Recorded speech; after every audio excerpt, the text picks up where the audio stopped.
वह सब कुछ करो जो तुम्हें करना है, लेकिन लालच से नहीं, अहंकार से नहीं, वासना से नहीं, ईर्ष्या से नहीं, बल्कि प्रेम, करुणा, नम्रता और भक्ति के साथ। भगवान श्री कृष्ण इस अनमोल वचन के माध्यम से कार्य करने की नियत का उल्लेख करते हैं। जब किसी भी कार्य करने में अगर लालच होगा, बेईमानी होगी, जलन होगी, तो वो काम न तो सही होगा और न ही उसके परिणाम फलदायी होंगे। इसके अतिरिक्त जिस कार्य को हम पूरे मन से प्रेम पूर्वक करेंगे तो वो न सिर्फ हमारे लिए बल्कि समाज के लिए भी हितप्रद होगा। नर्क के 3 द्वार हैं, काम, क्रोध और लोभ। जो व्यक्ति कामी प्रवृत्ति का होता हो, जिसके मन में लोभ होता है और जो अत्यधिक क्रोधी स्वभाव का होता है, उसके लिए नर्क के द्वार सदैव खुले होते हैं। अर्थात ऐसे व्यक्ति को तो सिर्फ नर्क में ही जगह मिलती है। मैं ही सृष्टि का आदि, मध्य और अंत हूँ। भगवान श्री कृष्ण ही इस सृष्टि के पालनहार है। वही इस संसार की शुरुआत थे, वही मध्य और वही अंत होंगे। जो आप जो चाहते हैं उसके लिए नहीं लड़ते हैं, तो जो खोया उसके लिए मत रो। मनुष्य सब कुछ चाहता है पर सब कुछ उसे नहीं मिल सकता। आपको जो नहीं मिला उसके लिए पश्चाताप मत करो, और जो आपसे खो गया, जो आपसे अलग हो गया, उसके लिए निराश भी मत हो। मैं सभी प्राणियों के हृदय में स्थित आत्मा हूँ। मैं सभी प्राणियों का आदि, मध्य और अंत भी हूँ। हर व्यक्ति श्री कृष्ण से जुड़ा है और श्री कृष्ण हर व्यक्ति से जुड़े हैं। वही हमारे आदि, मध्य और अंत है। ठंड या गर्मी, सुख या दर्द का अनुभव करें। ये अनुभव क्षणभंगुर हैं, वे आते हैं और जाते हैं। उन्हें धैर्यपूर्वक सहन करें। ठंड या गर्मी, सुख या दर्द का अनुभव करें। ये अनुभव क्षणभंगुर हैं, वे आते हैं और जाते हैं। उन्हें धैर्यपूर्वक सहन करें। समय एक सा नहीं रहता। आज दैख है तो कल सुख भी आएंगे, और सुख के बाद दैख भी आना स्वाभाविक है। आपको पूरे धैर्य और श्री कृष्ण पर विश्वास के साथ अपना जीवन निर्वाह करना चाहिए। सत्य कभी नष्ट नहीं हो सकता। अच्छा करने से नहीं डरना चाहिए। लोग अक्सर सच कहने से बचते हैं या डरते हैं, पर सत्य कभी छुप नहीं सकता और न ही कभी मिट सकता है। कितना भी छुपा लें पर सच तो उजागर हो ही जाएगा। इसलिए जो बात सच पर आधारित हो उसे करने या कहने और मानने से कभी नहीं डरना चाहिए। इस शरीर का मोह मत करो, यह तो माटी है, माटी में मिल जाएगा। अमर तो आत्मा है जो परमात्मा में मिल जाएगी। लोग अपने शरीर को सुंदर बनाने में लगे रहते हैं, पर आत्मा की सुंदरता शरीर की सुंदरता से कहीं ज्यादा महत्वपूर्ण है। शरीर तो नश्वर है, मिट्टी ही तो है, तो मिट्टी में ही मिल जाता है, पर आत्मा अमर है, इसलिए आत्मा की सुंदरता पर ध्यान दो। आत्मा की सुंदरता अपने को श्री कृष्ण में लीन करने में मिलती है। जो हुआ अच्छा हुआ। जो होता है अच्छे के लिए होता है। कभी कभी विपरीत परिस्थितियां हमारी वर्तमान स्थिति को अच्छा करने के लिए आती हैं। मेरे लिए न कोई घृणित है और न ही कोई प्रिय, न कोई निर्धन है और न ही कोई धनी। बस जो भक्ति भाव के साथ मुझे याद करते हैं, मैं उनका हूँ और वो मेरे।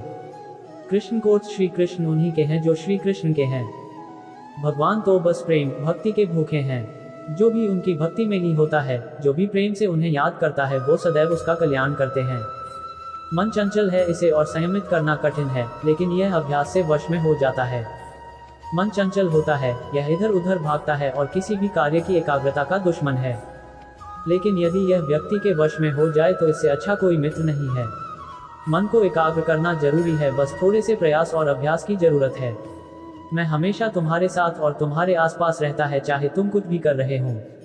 जब भी आप कोई बुरा कार्य करते हो या अच्छा कार्य करते हो, आपको लगता है कि कोई देख नहीं रहा, तो यहाँ श्री कृष्ण कहते हैं कि तुम जो कुछ भी कर रहे हो, मेरी दृष्टि सदैव तुम पर है। इसलिए आप यह मत समझे कि आप अकेले हैं, आपके साथ श्री कृष्ण सदैव हैं। आप वही हैं जिसमें आप विश्वास करते हैं। आप वह बन जाते हैं जो आप मानते हैं कि आप बन सकते हैं। हमारी सफलता और असफलता इस बात पर निर्भर करती है कि हम खुद पर कितना विश्वास करते हैं। व्यक्ति जो चाहे बन सकता है, यदि पूरे विश्वास के साथ अपने लक्ष्य पर लगातार चलता रहे। जो कुछ हुआ अच्छे के लिए हुआ। जो हो रहा है अच्छे के लिए हो रहा है। जो होगा वह भी अच्छे के लिए ही होगा। जो कुछ हुआ अच्छे के लिए हुआ। जो हो रहा है अच्छे के लिए हो रहा है। जो होगा वह भी अच्छे के लिए ही होगा।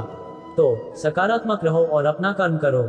जिस इंसान के चारों तरफ नकारात्मक लोग रहते हैं, उस इंसान का मंजिल से भटक जाना तय है। कहते हैं मन के हारे हार है और मन के जीते जीत। जिस प्रकार सकारात्मक विचारों से सफलता मिलती है, उसी प्रकार नकारात्मक विचार असफलता के मार्ग की ओर अग्रसर करते हैं। क्योंकि जैसा हम सोचते हैं वैसे ही हम बनते जाते हैं, और अपने विचारों के माध्यम से ही हमें नकारात्मक और सकारात्मक परिणाम मिलते हैं। अपने अनिवार्य कर्तव्य का पालन करें, क्योंकि क्रिया वास्तव में निष्क्रियता से बेहतर है। मनुष्य ही एक ऐसा प्राणी है जो कर्म करता है, इसलिए कर्म करना प्रत्येक व्यक्ति का धर्म भी है। कर्म कार्य करने वाला व्यक्ति है कर्मवीर कहलाता है। इसलिए कार्य करते रहना, खाली बैठे रहने से हमेशा बेहतर होता है। जहाँ भी सभी मनुष्यों के स्वामी कृष्ण हैं और जहाँ अर्जुन सर्वोच्च धनुर्धर हैं, वहाँ भी निश्चित रूप से ऐश्वर्य, विजय, असाधारण शक्ति और नैतिकता होगी। श्री प्रभुपाद भगवद गीता। श्री कृष्ण जगत के पालनहार और धनुर्धरों में श्रेष्ठ अर्जुन जहाँ होते हैं वहाँ निश्चित ही विजय, असाधारण शक्ति और नैतिकता होती है। समय हमेशा चलता रहता है, कभी रुकता नहीं। यदि आज बुरा समय है तो कल अच्छा होगा, इसलिए आप बिना किसी स्वार्थ के सिर्फ कर्म कीजिए, फल समय खुद देगा। न तो समय रुकता है और न ही एक सा रहता है। बुरा समय हो या अच्छा समय बदलता जरूर है। आज बुरा है तो कल अच्छा, और अच्छा तो फिर बुरा समय जरूर आएगा।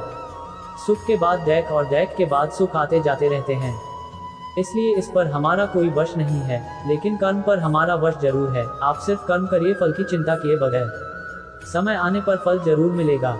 जो अहंकार से मोहित हो जाता है वह सोचता है मैं करता हूँ। जो अज्ञानी व्यक्ति होता है वो यह गलतफहमी पाल लेता है कि मैं करता हूँ, सभी कार्य मेरे द्वारा किए जा रहे हैं, ऐसा जान उसमें अहंकार घर कर लेता है। परंतु इस श्रेष्ठी में जो भी हो रहा है वो तो प्रकृति द्वारा किए जा रहे हैं। अज्ञानता के कारण व्यक्ति में जो मैं का अहंकार जन्म ले लेता है तो उसका पतन होना निश्चित है। मैं किसी का भाग्य निर्माण नहीं करता, हर व्यक्ति अपना भाग्य स्वयं बनता है। श्री कृष्ण कहते हैं कि वो किसी के भी भाग्य के निर्माता नहीं है, व्यक्ति खुद ही अपना भाग्य लिखता है। आप जैसा बीज बोएंगे आप वैसी ही फसल ही काटेंगे। आप जैसा कर्म करेंगे आपको वैसे है परिणाम मिलेंगे। यदि विद्यार्थी मन लगाकर पढ़ाई करेंगे तो परीक्षा में सफल होंगे। इसलिए हर व्यक्ति का भाग्य तभी बदलेगा जब वो ऐसे कर्म करेगा।